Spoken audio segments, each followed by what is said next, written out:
Lo voy a ordenar en lo que les quiero hablar en esta hora, lo voy a ordenar en 3 puntos principales. En primer lugar es un repaso general de qué son las políticas públicas, qué se entiende por políticas públicas.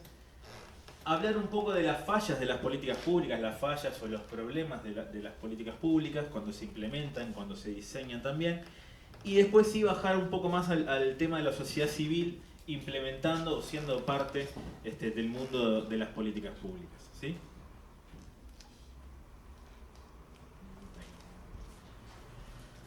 Una cosa que resulta sumamente obvia, pero simplemente para arrancar, las políticas públicas son en última instancia la expresión de lo que el Estado hace o lo que el sector público hace, sea un gobierno nacional, pero lo mismo un gobierno departamental, un gobierno municipal, una persona pública no estatal. O sea, la política pública es aquello que el Estado de alguna manera saca para afuera, en la forma de políticas para el cooperativismo o políticas educativas o de seguridad o de salud, etcétera. Todo lo que el Estado hace, o buena parte de lo que el Estado hace, en última instancia se va a reflejar en políticas públicas que toman la forma de leyes, normativas, programas, ¿sí?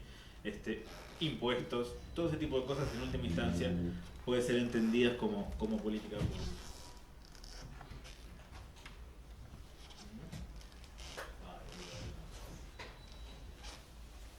Ahora, sin entrar en una definición estricta de qué es una política pública, pero hay algunas características que la definen, ¿sí? Y una primera cosa fundamental es que una política pública es un comportamiento intencional, es una acción, ¿sí? Es algo que el Estado decide hacer, ¿sí? A veces una política pública también puede ser una inacción, ¿sí? Cuando el Estado decide no hacer algo. Pero no es lo mismo decir que acá no se está haciendo nada. Que no se haga nada no es una política pública, es una inacción con sentido, ¿sí? Cuando el Estado decide no participar de algo. Siempre pongo un ejemplo que es el más sencillo y muy claro, muy gráfico de entender, que es la política monetaria con el precio del dólar, ¿no?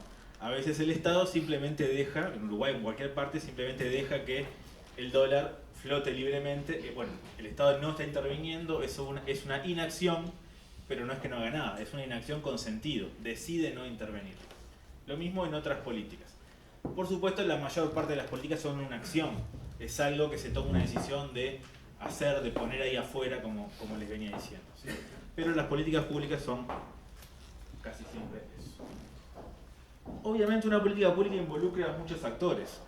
Están quienes deciden la política pública, normalmente los políticos, pero vamos a ver que en el mundo o en las políticas públicas más modernas no son únicamente los políticos quienes deciden, sino que se han incorporado, por ejemplo, la sociedad civil a la decisión de política pública, aunque en última instancia siempre es una decisión de las autoridades políticas. Están quienes ejecutan la política, típicamente el cuerpo burocrático, el cuerpo administrativo, y está sobre quienes las políticas públicas recaen, ¿sí? Es decir, los usuarios, las organizaciones sociales, la ciudadanía en general. Una política pública además es un curso de acción, es un proceso. Es algo que yo puedo ver de forma relativamente repetida en el tiempo. Algo que sucede una sola vez difícilmente puede ser entendido como una política pública, sino que es algo que se repite. Uno puede ver que acá hay una implementación relativamente estable de una política pública, de un conjunto de acciones. ¿Me vienen siguiendo o estoy muy abstracto? Voy a ir bajando hacia algo más, más tangible, digamos. Como venía diciendo, además, una política pública está definida por una autoridad formal legal, que puede ser un presidente, puede ser un ministro, una intendenta, etc. Esto más básicamente para definir o separar la política pública de la política de una empresa, de una política privada. También hay políticas privadas definidas por básicamente por los sectores del sector privado empresarial. Quizás una cosa importante es que una política pública pongo casi siempre y no siempre, de manera obligatoria para los usuarios. Es decir, yo no puedo elegir no pagar impuestos, ¿sí? Podré intentar evadir impuestos en todo caso, pero no es que puedo elegir no pagar impuestos. Es algo que es obligatorio para mí. La mayor parte de las políticas son obligatorias, ¿sí? O tienen un carácter obligatorio. Y pongo casi siempre y no siempre porque hay algunos casos de políticas que funcionan más en base a incentivos y no necesariamente a una cuestión de obligación. Por poner un ejemplo, el pago con tarjeta de débito no es obligatorio para nadie, simplemente es un incentivo que tenemos para reducir en 2 puntos el IVA que pagamos si lo hacemos con tarjeta de débito, pero no es obligatorio, y así otro tipo de políticas. Ahora, las políticas importantes, las más grandes, no sé, la seguridad social, la educación, la salud y demás, suelen tener un carácter obligatorio. La política laboral, evidentemente, también.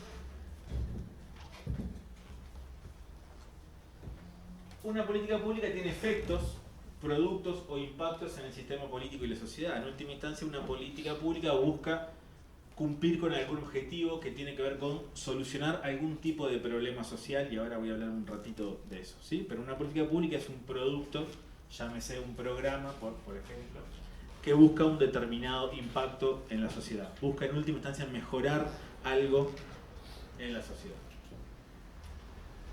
Bueno, en fin, hasta ahí una definición de algunas características básicas de una política pública. Si buscan por ahí van a encontrar algunas similitudes, algunos otros que pueden marcar alguna diferencia, pero en general esas son algunas características de las políticas públicas en las que ustedes están metidos y otras más. En toda esa definición y en el mundo de las políticas públicas conviven, interactúan, cooperan y se pelean los actores de la política pública. Se les llama actores haciendo un poco de paralelismo con la idea de una obra de teatro, ¿no? Donde los diferentes actores juegan roles o tienen roles, ¿sí? Por eso se habla mucho del término actores de las políticas públicas. Entonces, quizás uno de los, o el principal, o uno de los actores más importantes son los gobernantes. Ahí pongo el presidente, pero podríamos estar hablando de otro gobernante en otro nivel, en otra escala, ¿sí?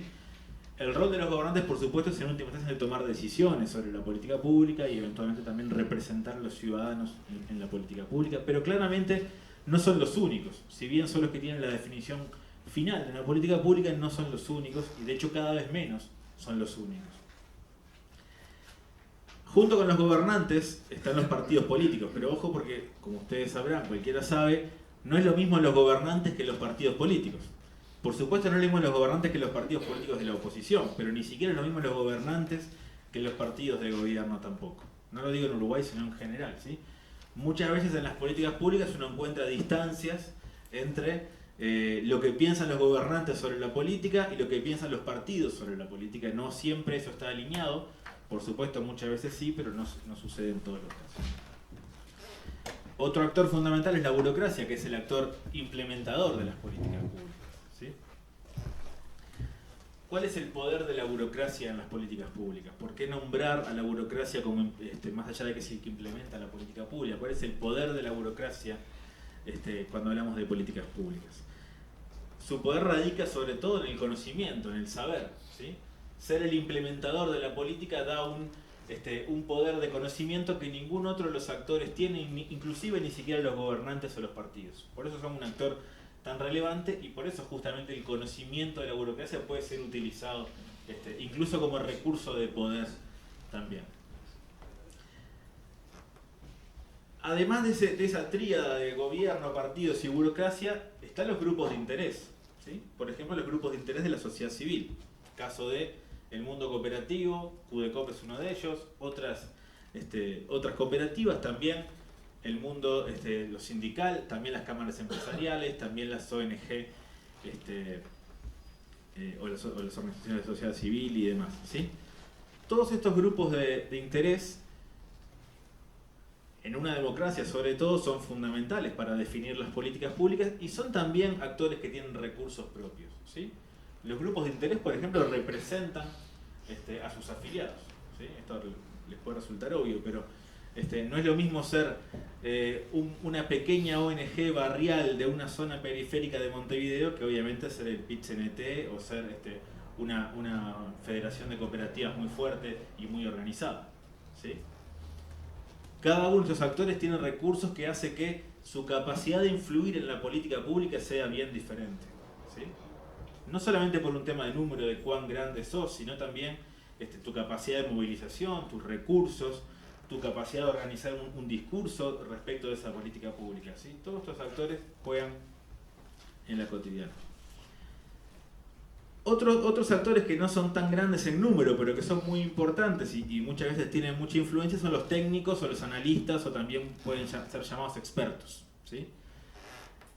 ¿Cuál es el poder de los expertos? Es el poder del conocimiento y muchas veces el prestigio que viene con ese conocimiento, ¿sí? Cualquiera puede pensar en los expertos en economía, los expertos en educación, los expertos en otras áreas de política pública, ¿sí?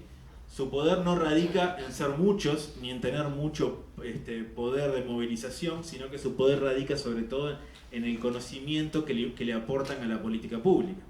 Son personas a las que normalmente escuchamos a ver qué tienen para decir cuando vamos a definir una política pública, ¿sí? Ahora que estamos en campaña, justamente, o que hay una campaña política en curso, suele ser el momento donde muchos expertos dicen habría que hacer esto, habría que hacer esto otro, yo lo estudié, tal cosa fracasa, habría que hacer esto otro, ¿sí? Es bien diferente el poder de un sindicato, por ejemplo, ¿sí? Su poder en la política pública radica en otro lugar. Los organismos internacionales, por supuesto, ¿en qué descansa su poder? Sobre todo en el dinero, digamos, ¿no? Y en la capacidad de financiar, por ejemplo, a veces a técnicos y a expertos, otras veces su capacidad para financiar obras o políticas públicas en general, que a veces pueden condicionar el diseño final de una política pública. Los medios de comunicación, a nadie se le escapa que los medios de comunicación son muy importantes en la política pública, ¿no? Son formadores de opinión pública, canalizan la información que va y viene desde el sistema político de la ciudadanía, ¿sí? Los medios de comunicación obviamente tienen un peso importante en marcar la agenda de gobierno, ¿sí? En marcar cuál es la política pública a la que el gobierno le va a dar prioridad, cuál es aquella política pública a la que el gobierno no le va a dar prioridad o va a poner en un segundo plano, ¿sí? ¿Qué es lo que los medios de comunicación nos están diciendo que es importante hoy? ¿Sí? Cualquiera, si mira el informativo, la radio, escucha la radio o mira un portal o el diario, sabe cuáles son los temas que se repiten cotidianamente, y hay una correlación muy fuerte entre los temas que la prensa pone como asuntos sociales y los temas que después la ciudadanía identifica como los asuntos más importantes de la sociedad, ¿sí? Y finalmente, bueno, la sociedad civil, ya lo he nombrado un poco junto con los grupos de interés, en verdad. Cada uno tiene, como les decía hoy, sus recursos. Todos estos actores interactúan, como les decía, en el mundo de la política pública, ¿sí? La política pública podría ser pensada de forma analítica, ¿no? En la realidad es muchísimo más compleja, pero de forma analítica uno podría pensar que está dividida como en 5 grandes fases. Un primer momento de identificación del problema, un segundo momento más de fijación de la agenda de gobierno, un momento de diseño, de formulación de la política, un momento de implementación e, idealmente, no siempre sucede, un momento de evaluación de la política. Acá me voy a detener un ratito porque me parece un aspecto bien importante sobre el cual reflexionar un poco, y sobre todo el primer punto, que es la identificación de un problema público. En una sociedad existen múltiples problemas, ¿sí? Ahora, no todos los problemas son problemas públicos, ¿sí? El problema público se construye y se construye políticamente. ¿Qué quiero decir con esto? Voy a poner un ejemplo de un tema que no tiene nada que ver con el mundo cooperativo, pero que creo que va a reflejar bien lo que quiero decir. Si miramos un tema que ahora está bien en agenda, bien en boga, como puede ser la violencia de género, ¿no? Hace 20 años no existía violencia de género, hace 25, 30 años no existía violencia de género. No, por supuesto que existía. Ahora, ¿era un problema público? No, más bien era un problema privado. Era un problema que sucedía de la casa para adentro. La transformación de ese problema en un problema público, es decir, en un problema sobre el cual la sociedad tiene que hacer algo, es un tema que se construye políticamente. ¿Y quiénes construyen políticamente eso? La sociedad civil, a veces las expertas, a veces los partidos políticos, los gobernantes y así. Este ejemplo es bien claro porque muestra un quiebre muy grande entre un tema que era del mundo de lo privado y un tema que ahora es bien del mundo de lo público. pero piénsenlo para los temas en los que ustedes trabajan, ¿sí? ¿En qué medida hay temas que son visualizados como un problema público o hay temas que no, que pasan por debajo del radar y nunca son del todo visualizados, ¿sí? Yo qué sé, el tema el tema del desempleo, el tema de la deserción escolar, diferentes temas que no siempre son vistos como problemas públicos, sino que se trabaja para que eso sea un problema público. Y eso es un proceso sobre todo político, mucho más que técnico, que tiene un componente técnico, por supuesto, donde hay que mostrar datos, hay que poder mostrar que esto es un problema, pero no alcanza con mostrar datos y mostrar la gravedad de un tema para que eso se transforme en un problema público. Requiere siempre de movilización y de apoyos políticos para que ese tema ingrese luego en la agenda de gobierno, ¿sí? ¿Me explico? ¿Se entiende lo que quiero decir? Cualquiera, digamos, seguramente ustedes, si son militantes y demás, de alguna forma esto que estoy diciendo les es familiar.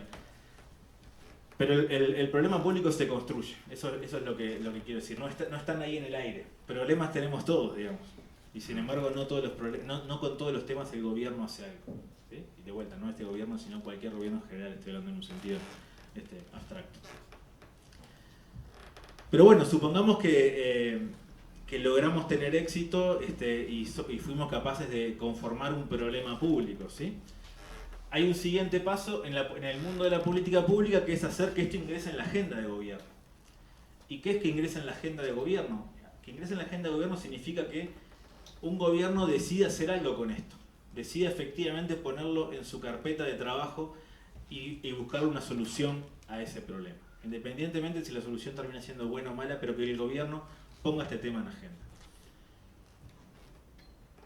Uno sabe, si mira en la actualidad, sabe más o menos cuáles son los temas de agenda en este gobierno y cuáles son los temas que se están discutiendo para la agenda de los siguientes gobiernos. Bueno, el desafío siempre para la sociedad civil particularmente es lograr que sus temas se ingresen en agenda. Si uno es un actor muy fuerte, está bastante confiado que sus temas van a ingresar en agenda, ¿sí? Si uno es si uno es UPM, uno sabe que sus temas van a entrar en agenda, porque tiene un peso suficiente como para que el gobierno lo escuche. Si uno es, como decía, es una pequeña ONG en un barrio allá, no digo que sea imposible, pero sin duda que va a ser bastante más desafiante que sus intereses sean tomados por el gobierno. Eso es razonable y la mayor parte de las veces sucede de esa manera. Lo que significa en última instancia es que la agenda es selectiva, ¿sí? Los gobiernos no toman todos los temas posibles, sino que la agenda es un conjunto acotado de asuntos que se van a desarrollar, ¿sí? Significa que hay otros temas que quedan afuera de la agenda, ¿sí? La lucha está entonces por entrar siempre en la agenda de gobierno. Un siguiente paso es formular esa política pública, ¿sí? Diseñar esa política pública. Ahí hay distintas formas de negociar de formular esa política pública. Una tiene que ver con la negociación, ¿sí? La forma más negociada de definir la política pública, ¿sí? En donde los actores acuerdan, van fijando acuerdos, intentando hacer consensos para avanzar en la política pública. Eso tiene un componente normalmente muy positivo, que es que las políticas son muy legítimas, ¿sí? Tienen niveles de apoyo altos, surgidos del consenso o de la búsqueda por alcanzar consensos, ¿sí? Eso, la contracara de los modelos muy negociados de formulación de política pública es la lentitud de ese tipo de formulación. En la medida que, o tiene dos problemas. Uno es la lentitud, en la medida que negociar lleva un montón de tiempo, por supuesto, pero con la contracara de que al final del camino va a ser una política muy legítima, idealmente, ¿sí? Y el otro efecto eventualmente negativo de una formulación de políticas públicas muy basada en la negociación es que termines haciendo una política pública que cambia muy poco. ¿Por qué esto?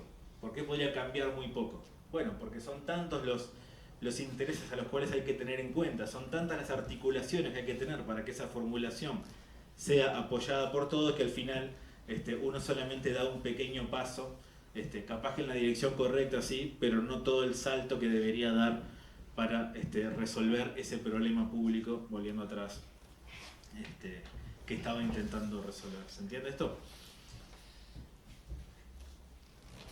Pero bueno, esos son definiciones, de vuelta, son definiciones políticas y a veces son definiciones de lo que es posible realizar en la vida real, ¿no? Hay políticas que tienen que ser negociadas, el costo de negociar es la lentitud, o el costo de negociar son dar solamente unos pequeños saltos, o mejor dicho, unos pequeños pasos, más que grandes saltos en búsqueda de solucionar el problema. Otro modelo, si se quiere, es un modelo más racional, ¿sí?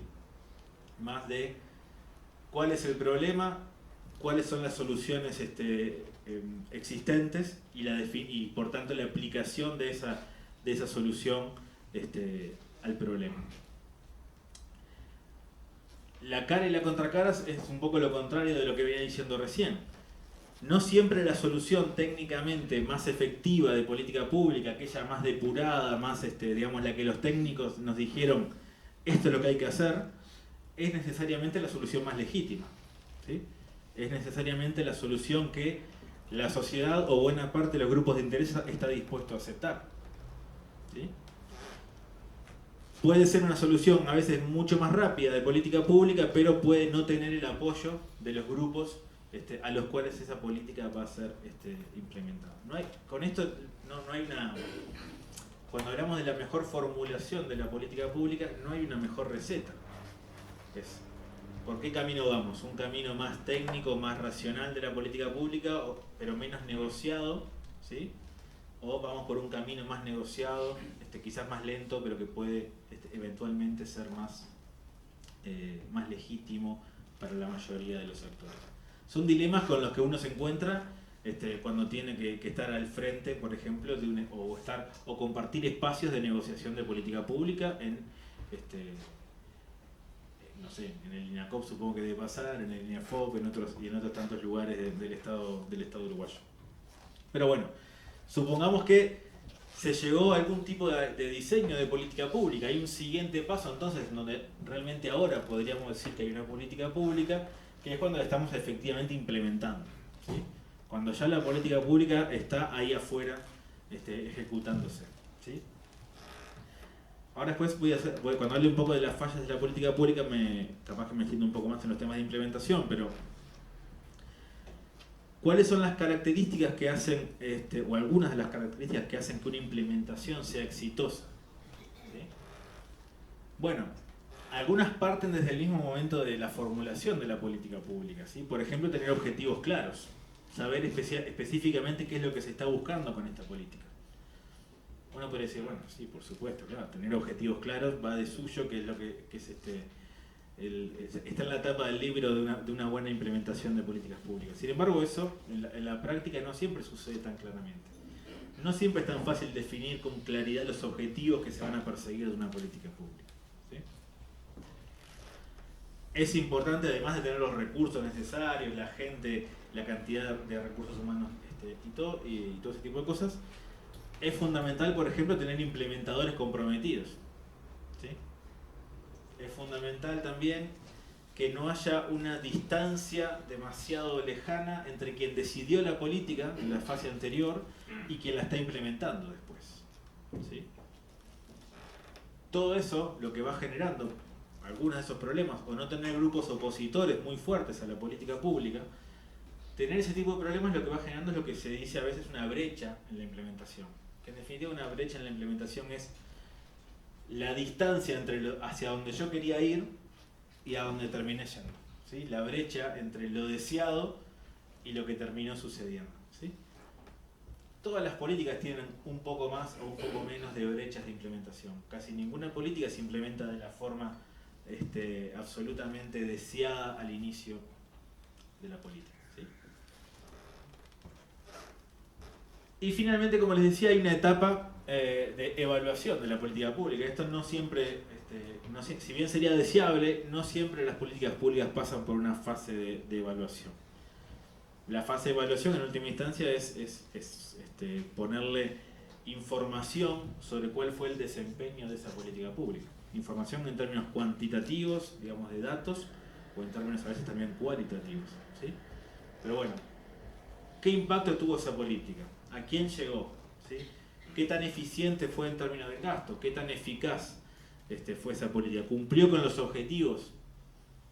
Idealmente uno debería poder responder esas preguntas para luego, en última instancia, ver si logró solucionar ese problema público o en todo caso logró mitigarlo y eventualmente rediseñar la política y que el ciclo se reinicie.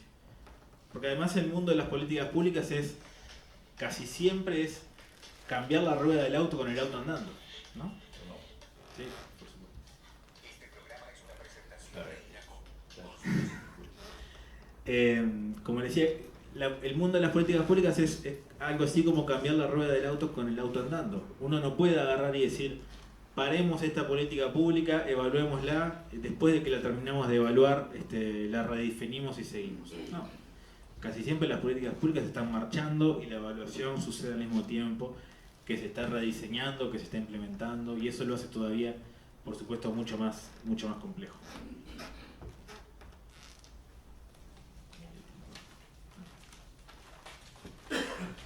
Entonces, la política pública es, sobre todo, interacción entre los involucrados, ¿sí? Todos estos actores que yo les nombraba antes.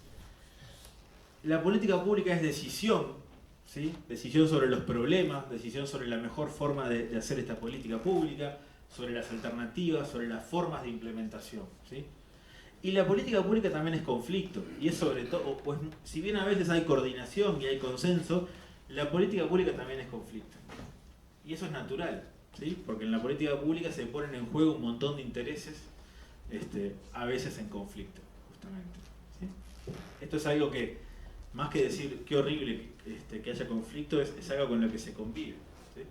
Y es así como funciona.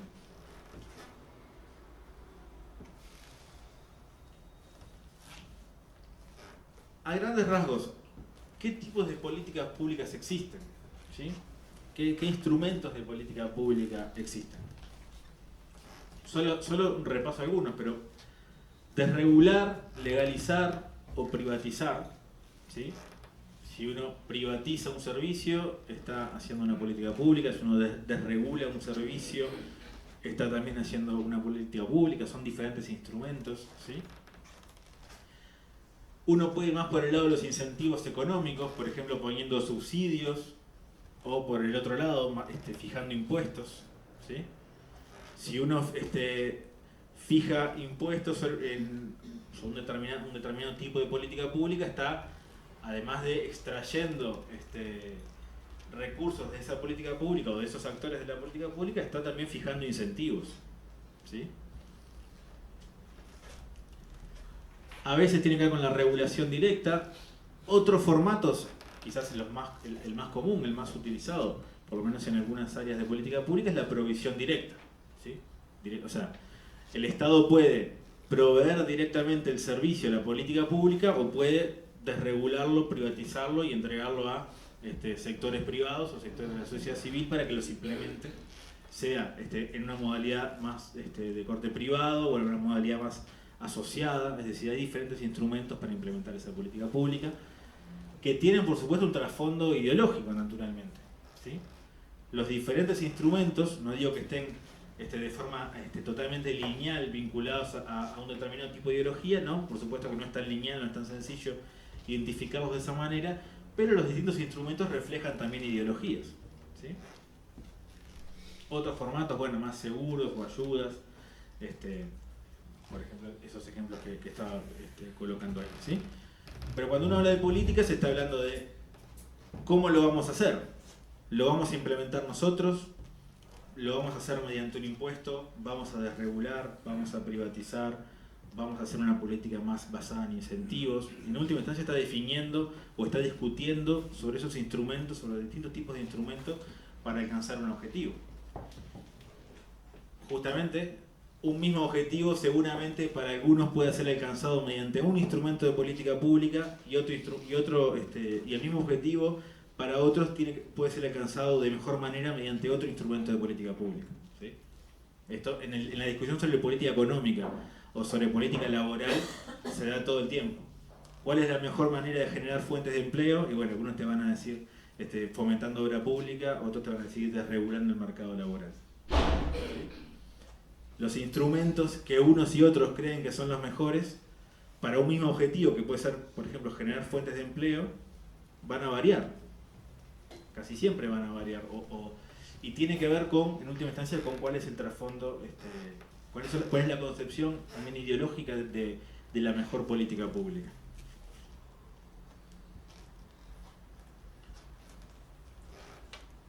Volviendo ahora un poco por favor, si hay algún comentario, alguna duda, algo que no se entienda o vengo muy abstracto o lo que sea, de verdad me dicen.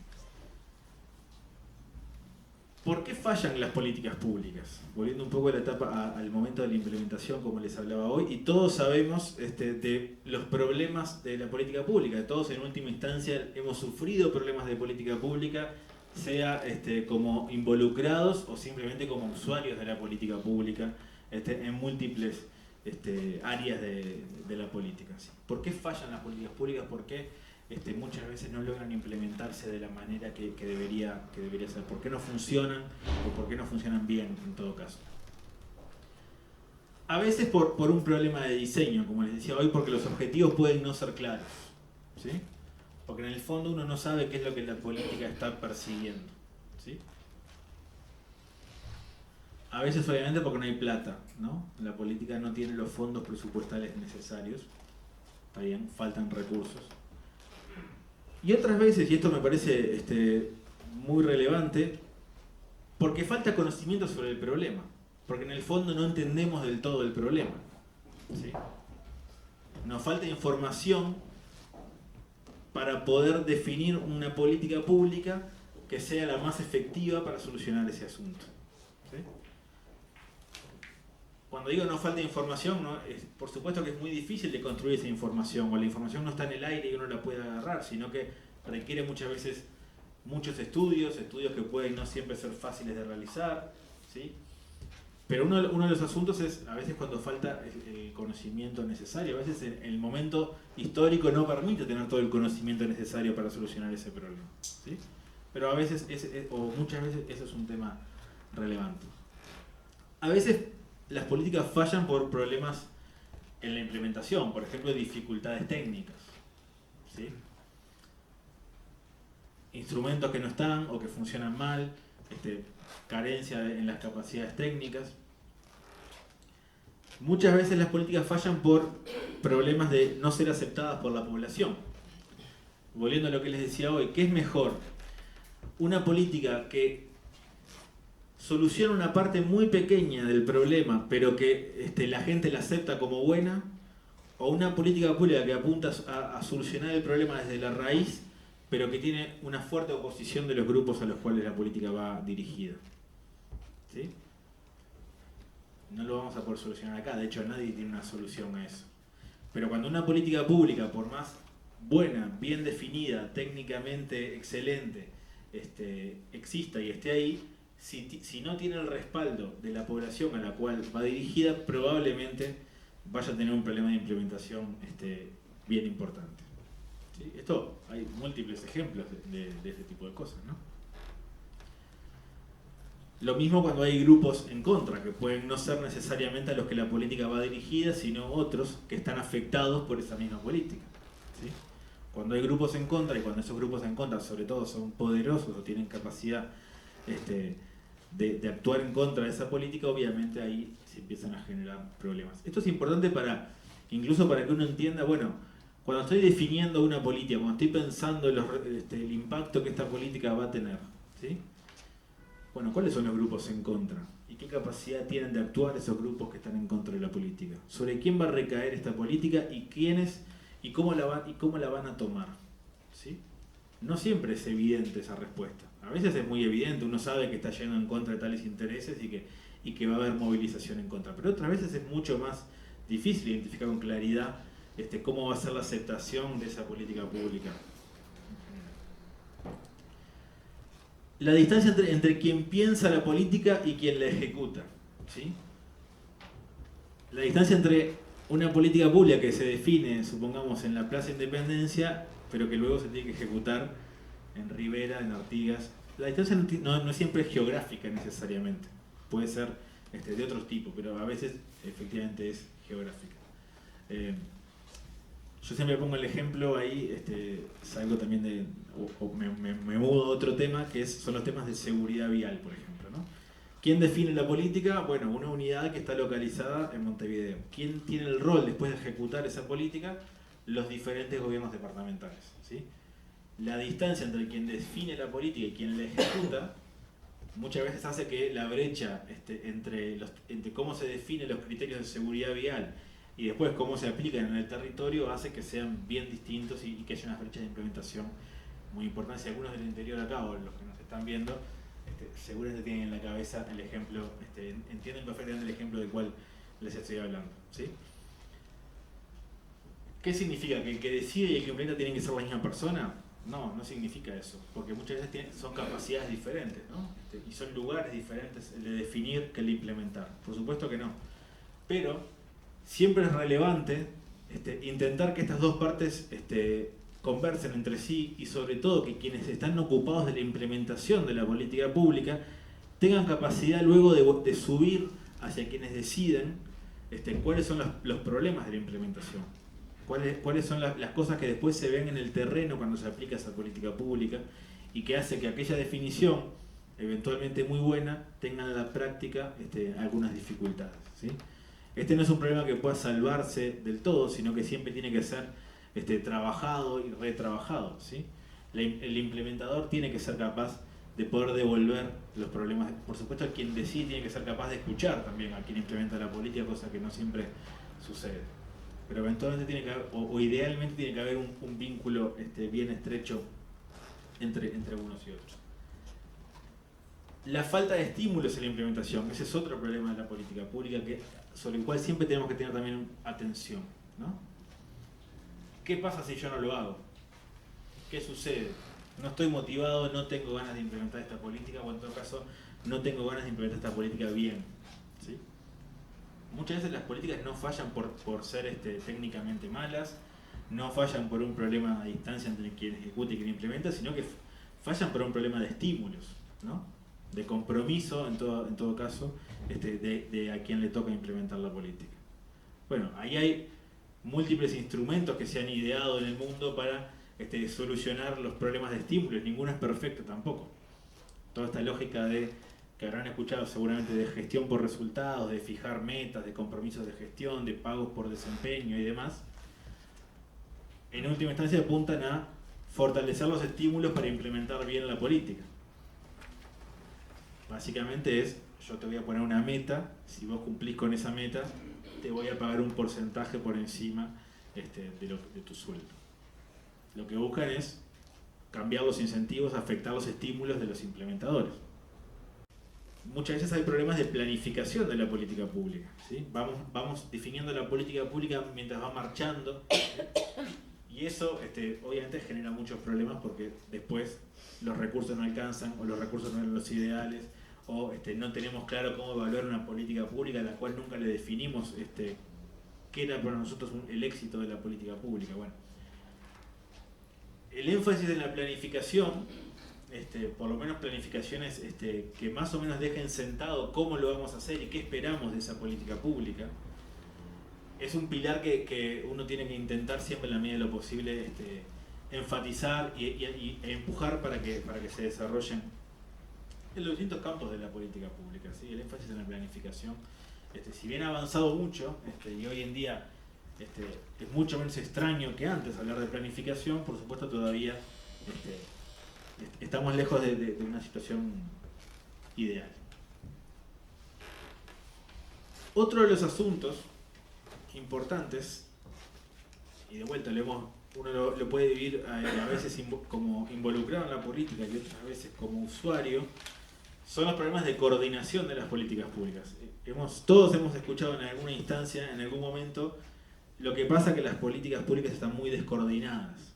Lo que pasa que no se habla con el otro, que las políticas de seguridad no se coordinan con las de educación, que las laborales con las productivas, o que las laborales con las educativas, etc., ¿no? Es muy común hablar de la descoordinación de las políticas públicas. Por supuesto que nunca existe o es imposible alcanzar una coordinación ideal y completamente efectiva de las políticas públicas. Como les venía diciendo hoy, es un proceso que se trabaja mucho más que decir la política pública está totalmente coordinada, ¿no? Siempre hay aspectos de la coordinación a elaborar. ¿Por qué es tan difícil coordinar? Y estaría tentado preguntarles a ustedes por qué es tan difícil coordinar, pero como tengo poco tiempo, en todo caso lo podemos dejar para después algunas discusiones. Pero, ¿por qué es tan difícil coordinar políticas públicas si en general todos entendemos que eso es valioso, que es útil, que tenemos que coordinar las políticas públicas? Bueno, muchas veces por las inercias institucionales, ¿no? Por las culturas administrativas de los organismos, por las formas de hacer, que hace que sea más fácil no coordinar que coordinar, ¿sí? Porque además yo tampoco pago un precio por no coordinar, ¿sí? En la medida que no se paga el precio por no coordinar, entonces es más fácil continuar con la inercia con la que vengo que hacer el esfuerzo, que siempre es un esfuerzo y siempre es en algún punto un campo en disputa, el de pasar a coordinar con otro, porque me estoy exponiendo naturalmente. Bueno, ahí hay siempre inercias contra las cuales hay que luchar. Tiene que ver, por supuesto, con ambigüedades, con tensiones, con disputas de poder. Cuando uno coordina, en última instancia está cediendo un poco de poder al otro y el otro está cediendo un poco de poder, ¿sí? De poder en el sentido de capacidad de decisión. Cuando uno coordina, pasa a decidir en conjunto con otro, por lo menos alguna parte de la política pública. Entonces, eso hace que ya no sea tan divertido este juego, porque capaz que se toman decisiones con las que no estoy de acuerdo o con las que me afectan. Típico, esto de, obviamente los problemas se entienden de manera fragmentada, ¿sí?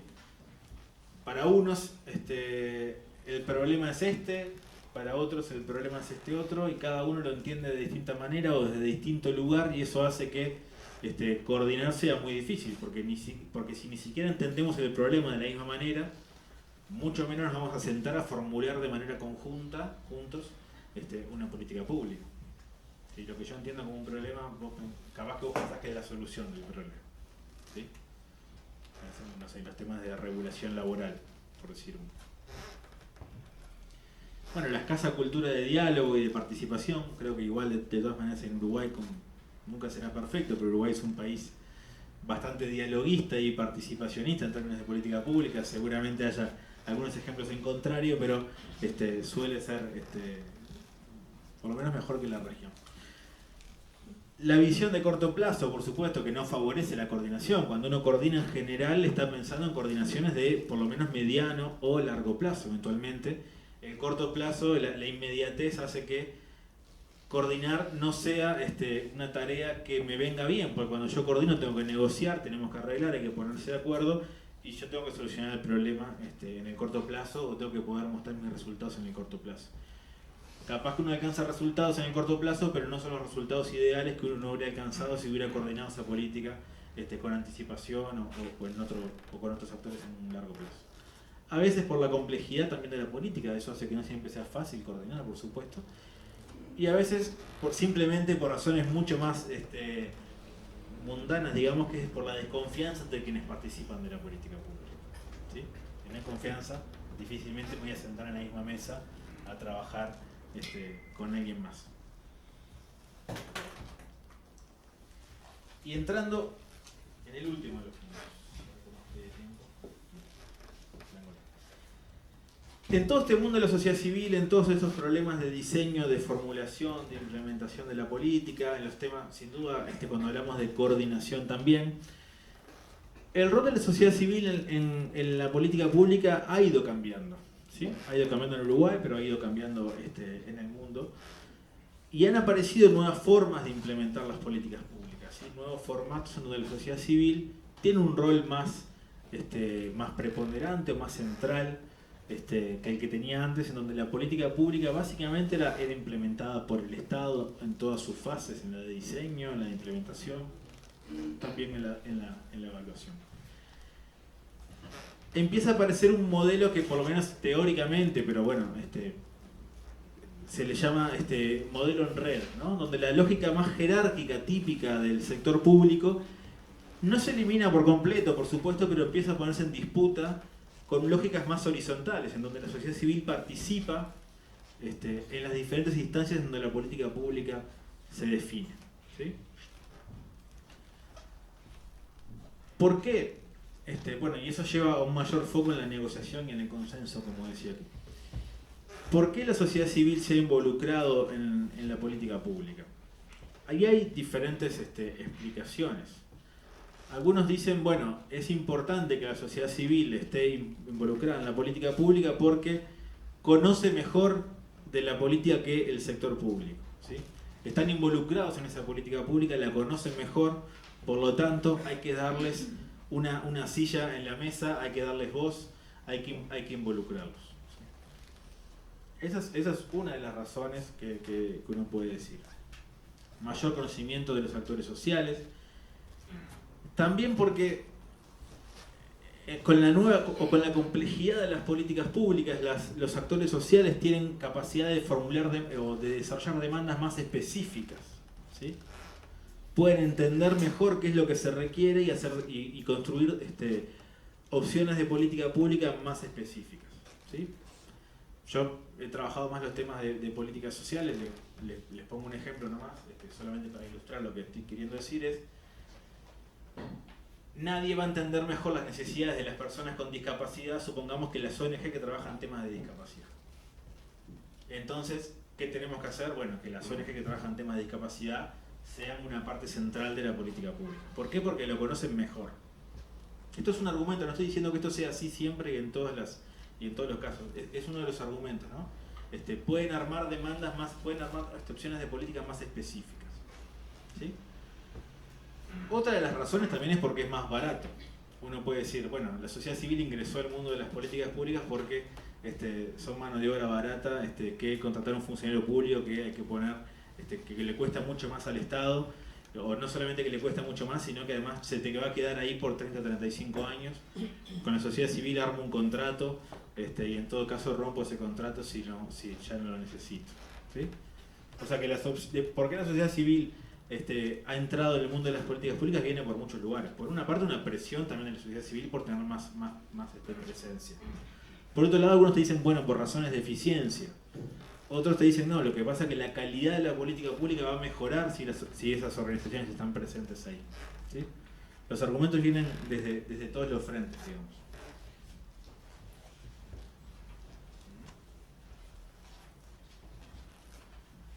Y a su vez hay diferentes formas de participar en la política pública, ¿sí?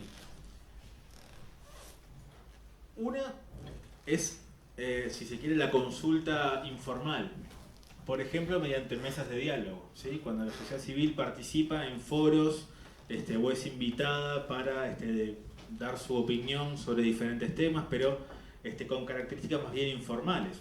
Algunos con distintos niveles de formalidad, pueden ser mesas más estables, menos estables, digamos, pero la sociedad civil ahí ocupa un espacio más bien de consulta, de levantar algunas demandas o eventualmente algunas opciones para la política pública, pero no mucho más que eso, ¿sí? Una etapa más de consulta. Hay otra modalidad, ya si se quiere, más institucionalizada, que es la de la participación formal, que es cuando la sociedad civil está sentada en la mesa en la que se define la política pública y a su vez tiene voz y eventualmente también tiene voto en la política pública, ¿sí? En los casos como hablábamos hoy de INACOP, de INEFOP, son ejemplos de eso. También en el Banco de Previsión Social en Uruguay. Ahí Uruguay tiene una trayectoria bastante amplia e incluso bastante larga de participación de la sociedad civil formal, ¿sí? Formalizada. En distintos organismos del Estado uruguayo, ¿sí? La sociedad civil está ahí, tiene voz, participa y eventualmente forma parte de las decisiones. Una modalidad, si se quiere, más nueva, aún así puede tener unos 20 años o más, pero nueva respecto de las otras dos por lo menos, es la sociedad civil implementando directamente una política pública, ¿sí? Hoy en día no es para nada extraño, sobre todo en el campo de las políticas sociales, ver ONGs, incluso, lo que lo hablamos también, incluso cooperativas que tienen a cargo un CAIF o tienen a cargo algún otro servicio dirigido a la infancia, dirigido a los jóvenes, etc., ¿sí? Ya ahí no se trata únicamente de sentarse y definir la política, sino que ya la estamos implementando. Somos somos parte del brazo ejecutor. Ya es otro paso diferente de solamente estar diseñando la política pública. Y finalmente, en clave de política pública, a veces la sociedad civil también tiene un rol más de evaluación o de controlador del desempeño de la política pública o del desempeño del gobierno en general. Por supuesto, siempre muy imperfecto, está claro, pero en última instancia a veces ocupa ese rol de rendición de cuentas y demás. Estoy cerrando, sí. No, soy un francotirador de...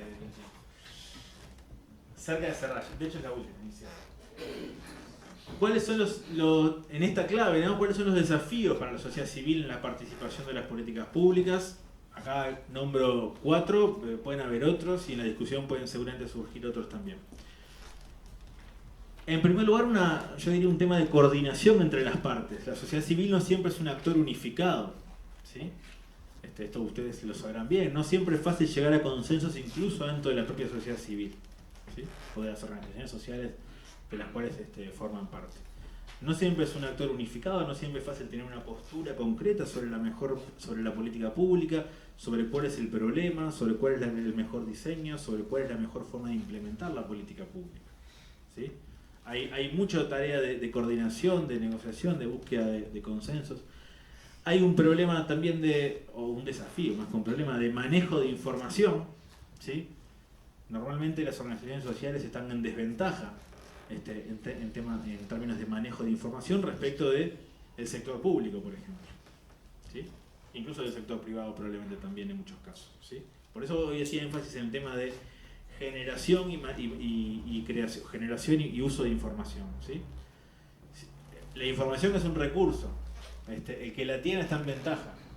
Entonces, manejar información, utilizarla, analizarla, producirla eventualmente, siempre es un desafío, sobre todo para la sociedad civil.